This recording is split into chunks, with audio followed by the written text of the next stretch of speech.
We're all on this journey of getting older. But what if the whole story we've been told about aging is, well, just wrong? Today, we're going to tackle 4 of the biggest, most common myths about what it really means to age, and maybe, just maybe, find a much better way to think about it. So let's just start with a quick gut check. Seriously, when I say the word aging, what's the very first picture that pops into your head? Is it something about wisdom and vitality, or is it something else? Just hang on to that thought, because those automatic assumptions are exactly what we're going to pull apart today. And this right here, from psychologist Daryl Tsu, completely reframes the whole conversation. Ageism isn't just some abstract prejudice against old people. Think about it. It's a prejudice against one's future self. It's a bias we hold against the exact person we're all hoping to become. Wow, that makes it personal, doesn't it? All right, so let's dive into our first myth. And it is a huge one that causes so much anxiety. This idea that as we get older, our minds just inevitably start to fade. You know this one. We've all seen it. It's in the movies, it's the punchline of jokes, this image of the forgetful, kind of confused older person. It's a really powerful and honestly a pretty common image, but is it actually true? Well, here's the reality check. The stereotype says, sorry, mental decline is just going to happen. But the science, the actual research, shows something completely different. The vast majority of older adults keep their cognitive health in great shape. And get this, in many developed countries, rates of dementia are actually going down, probably because of things like better education and heart health. I love this idea. It's not about losing something, it's about changing. Aging refines our intelligence. It doesn't just get rid of it. When you've got a whole lifetime of experience to pull from, older adults often become absolute pros at solving complex, messy, real-life problems. Okay, let's switch gears from the mind to our mood. This brings us to myth number 2, the myth of the cranky, grumpy, unhappy older person. We all know the trope, right? The grumpy old man yelling, "Get off my lawn!" Our culture loves to paint this picture of old age as this time of constant irritation and sadness. But again, what does the real data have to say about it? The reality could not be more different from the stereotype. Most older adults actually report really strong emotional stability and, this is the kicker, high life satisfaction. In fact, for a lot of people, they get way better at handling their emotions than when they were younger. And the data here is just so clear. Look at this. Only about 10% of older adults deal with persistent depression.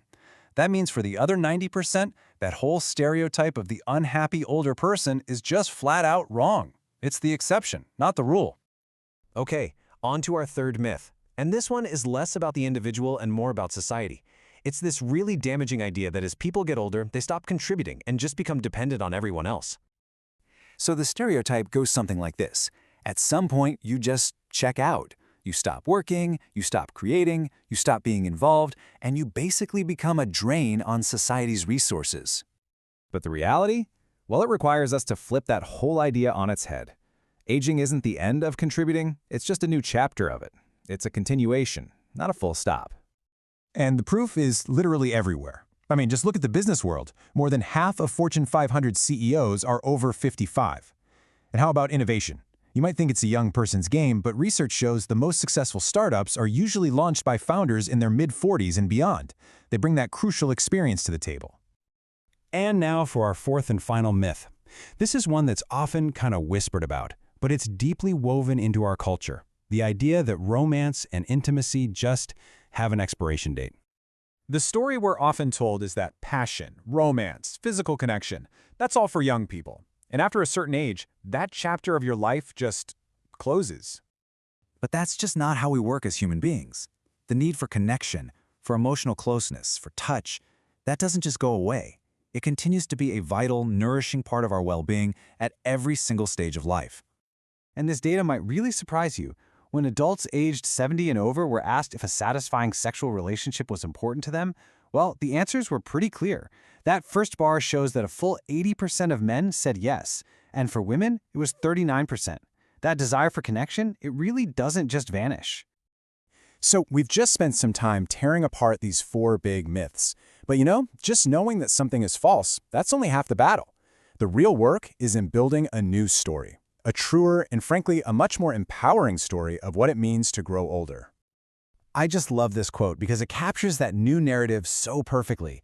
Aging isn't a decline, it's a sacred unfolding. It's a time of ripening, a time when we can gain a depth of insight and compassion that's just not possible when we're young. And this leads to such a powerful way to reframe the physical side of aging. Instead of seeing wrinkles or gray hair as signs of fading, what if we saw them as proof of becoming?